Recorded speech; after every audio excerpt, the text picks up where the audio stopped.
안녕하세요. 또우기마스터 원사이드입니다. 요즘 인센스 유행이 예전에 비해서 조금 한풀 꺾인 것 같은 느낌이 듭니다.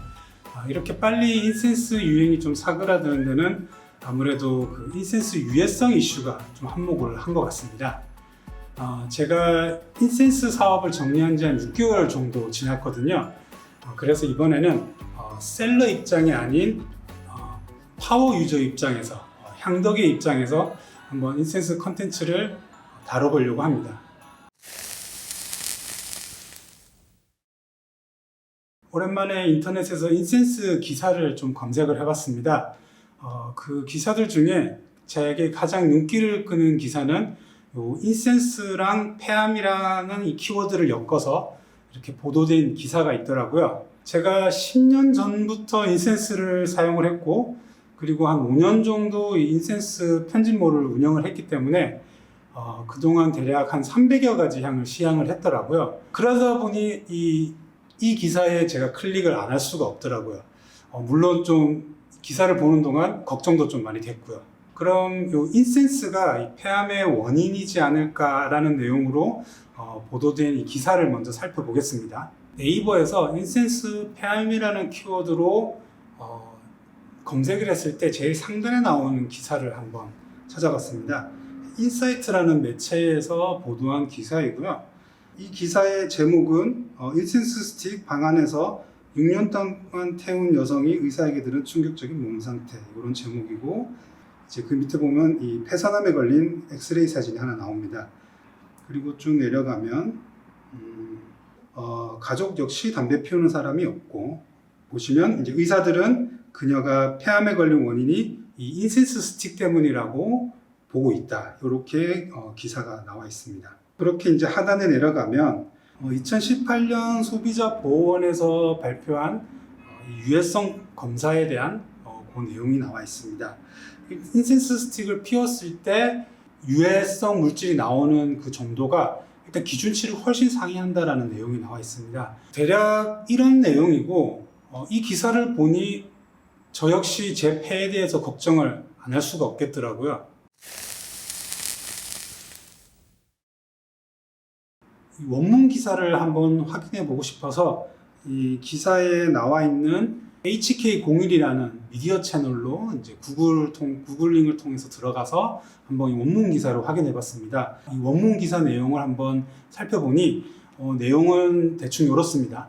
일단 태국에 사는 65세 여성이 7년 전에 이미 폐 상부에 혹이 발견된 상태였습니다. 통증이라든지 이런 증상이 없었기 때문에 발견하고 나서 1년 뒤에 다시 폐 검사를 받았는데, 그때 이 폐선암으로 발견이 된 거죠.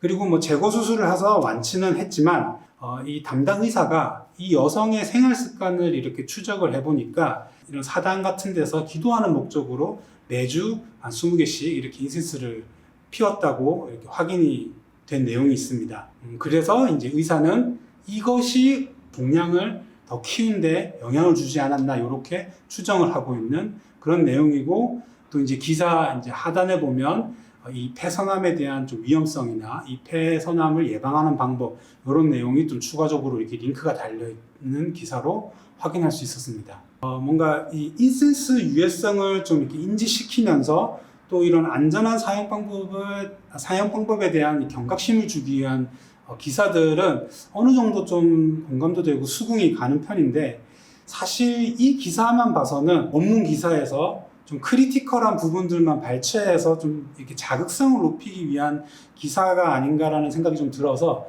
좀 아쉽다라는 생각도 들었습니다. 추가로 제시된 그 2018년 소비자 보호원에서 배포한 검사 결과, 이것도 한번 다뤄보겠습니다.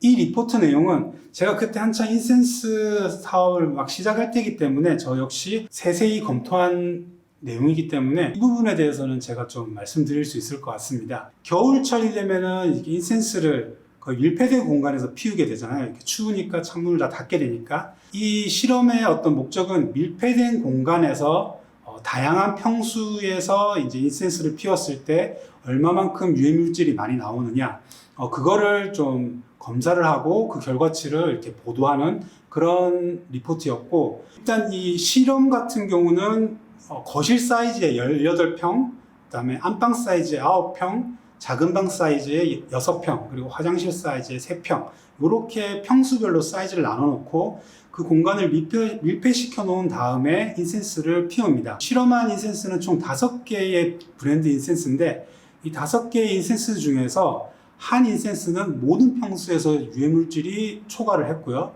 그리고 또 하나의 인센스는 6평, 3평 이렇게 두 공간에서 유해물질이 검출되었고, 나머지 3개의 인센스는 제일 작은 3평 공간에서 유해물질이 검출되었다. 다시 한번 말씀드리지만 이 밀폐된 공간에서의 실험입니다. 그리고 이제 그 실험 밑에 이제 결론부에 가보면 이렇게 밀폐된 공간에서 인센스를 피웠을 때 유해물질이 나오니까 조심해야 되고, 반면 인센스를 연소 중이거나 연소 후에 환기를 시키게 되면은 전 제품 기준에 적합하다는 내용으로 결론이 나옵니다. 다시 제가 처음 말씀드렸던 그 기사로 돌아가서 한번 살펴보면 거기서 이제 태국에서 65세생이 폐암에 걸렸고 그 인센스가 원인이라는 내용을 하고 있지만 이 여성이 인센스 쓰는 패턴, 그러니까 기도를 목적으로 약간 밀폐된 공간에서 매주 뭐 20개씩 인센스 스틱을 막 연달아서 피우는 그런 어떤 사용 환경에 대해서는 좀 거론을 하지 않고 있고, 2018년도 이 안전성 유해물질 검사를 내용을 얘기할 때도 보면 이 검사가 그런 밀폐된 공간에 대한 어떤 유해성 물질이라는 그런 실험 내용이 좀 생략이 돼 있죠. 그냥 인센스를 실내에서 피웠을 때 모두 기준치가 높았다, 이렇게 결론을 내고 있다라는 거죠. 이렇게 조금 상세하게 살펴보니까 그냥 인사이트의 기사는 인센스 그냥 쓰지 마, 이렇게 결론 내리는 것 같아서 좀 아쉬웠습니다. 이게 저도 이제 인센스를 한때 유통했던 사람의 입장에서 이런 자극적인 기사가 하나 나오게 되면 뭐 유튜브라든지 뭐 블로그라든지 이런데 엄청 많이 이게 확장 재생산 되거든요. 그러면 아무래도 이렇게 생업을 하시는 분들은 좀 큰 타격을 입게 됩니다. 그렇다고 해서 인센스가 폐암과 전혀 무관하다라고는 단정 지을 수 없거든요. 저 역시 걱정되는 부분이기도 하기 때문에, 그래도 혹시 모르니까 인센스가 진짜 이런 폐암을 유발하는 하나의 원인이 될 수 있지 않을까, 약간 이런 생각도 들었습니다. 이 기사의 논리대로 인센스가 폐암의 원인이다 라고 가정을 했을 때, 그렇다면 몇백 년 전, 뭐 몇천 년 전부터 인센스를 자주 사용하던 국가들이 있을 거고, 그 국가들 경우 인센스를 많이 사용하지 않은 나라에 비해서 이런 폐암 발병률이 높다 그러면, 아니면 그런 어느 정도 연관성이 있다 그러면은 뭐 이걸 직접적으로 연결시키긴 힘들겠지만 인센스가 폐암의 원인이 될 수도 있겠다, 이렇게 한번 가정을 한번 해봤습니다. 인센스를 일상에서 많이 쓰는 국가들 하면 몇몇 떠오르는 국가들이 있죠. 인도나 동남아시아, 그리고 이런 동아시아권에서도 뭐 중국이나 일본, 한국도 그랬고, 이렇게 좀 인센스를 많이 피우죠. 뭐 이런 길거리를 지나갈 때도 향 냄새가 많이 나고, 그리고 심지어 이런 자기 집에 이런 사당이 있는 국가들도 있고, 그래서 항상 이런 재를 올리면서 향을 피우기도 하고, 물론 이런 접근 방식이 뭔가 이렇게 논리적이지도 않고 뭐 과학적인 접근 방법이 아니라는 것도 알고 있습니다. 그냥 제 개인적인 궁금증에서 그런 국가별 폐암 발병률을 한번 비교해보고 싶었습니다. WHO에서 운영을 하고 있는 Cancer Today라는 이 사이트가 있습니다. 이 사이트 들어가면 나라별 암 발병률을 비교해볼 수가 있거든요. 그리고 또 보기 좋게 이렇게 지도로 표시가 되더라고요. 제가 지도를 하나 띄워 드릴 텐데, 여기서 보시면 가장 진한 색깔의 나라들이 이 폐암 발병률이 높은 겁니다. 보시면 뭐 당연하게도 이런 인센스를 많이 쓰는 국가와 이 폐암 발병률과는 크게 뭐 직접적인 연관성은 없는 것 같았습니다. 오히려 북미라든지 유럽 같은, 그리고 뭐 중국, 일본 이렇게 선진국들이 폐암 발병률이 좀 높은 걸로 보입니다. 이 인센스 유해성에 대해서 제 의견을 한번 결론 지어 보겠습니다. 인센스와 폐암이라는 키워드로 엮은 이 기사에 대해서는 제가 좀 비판적으로 말씀을 드렸지만, 그 비판은 이 기사의 의도, 이 자극성을 올려서 클릭률을 유도하기 위한 이 의도에 대한 비판이었습니다. 인센스를 사용할 때 이 유해한 물질이 나온다는 것은 명백한 사실입니다. 그래서 저도 인센스를 판매했었을 때 이런 환기에 대한 중요성을 거듭 강조했었고요. 이 천연 소재건 화학 소재건 어떤 물건이든지 태울 때는 유해한 물질이 발생이 됩니다. 혹은 발암 물질이 발생되기도 하고요. 이 캔들을 사용할 때라든지 숯불에 고기를 구울 때, 아니면 LPG 가스를 이용해서 요리를 할 때도 그렇고, 그리고 심지어 캠핑장에서 모닥불을 피울 때 그 연기에서도 유해한 물질은 발생을 합니다. 이렇게 예를 든 것들은 올바른 방법으로 사용을 했을 때 어느 정도 미미한 영향이 있다는 것을 인지한 상태에서 자신의 어떤 목적이나 기호에 따라 그 사용을 선택하는 그런 것들입니다. 인센스 역시 누구나 다 알고 있듯이 기호 상품이죠. 저 역시 인센스를 좋아하는 마니아거든요. 그럼에도 불구하고 저는 한 일주일에 한 두세 번 정도 인센스를 피우는 것 같습니다.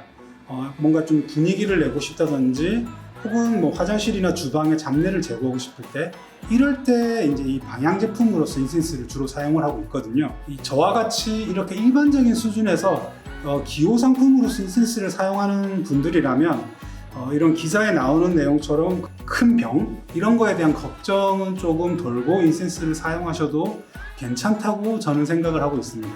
다만 그럼에도 인센스는 이 기관지를 자극하는 연기로 발향하는 상품입니다. 연기에 좀 민감하시거나 기관지가 약하신 분들 같은 경우는 기관지를 자극을 안 하는 그런 제품을 쓰시는 거 추천드리고, 인센스가 자신의 취향에 맞다고 하더라도 인센스를 사용할 때는 반드시 그 환기에 대해서는 주의하시면서 인센스를 이용하셔야 될 것 같습니다. 이런 인센스 유해성에 대한 좀 우려들이 많아지다 보니까 예전에 저희 쇼핑몰에서 인센스를 구매하셨던 분들도 가끔 요즘도 그런 인센스 유해성에 대해서 문의하시는 분들이 종종 있더라고요. 이런 인센스, 폐암 이렇게 연결시키는 자극적인 기사가 좀 더 그런 걱정을 키우지 않나라는 생각을 해서 오늘 컨텐츠로 한번 다뤄봤습니다. 그래도 이제 인센스 이런 사업을 접고 인센스 관련 컨텐츠를 한번 만들어 보니까 좀 마음은 편한 것 같습니다. 제가 하고 싶은 말을 하기에도 좀 편하고. 그럼 오늘 컨텐츠는 이쯤에서 마무리하고 다음에 좀 더 다양하고 좋은 컨텐츠로 찾아뵙겠습니다. 네, 감사합니다.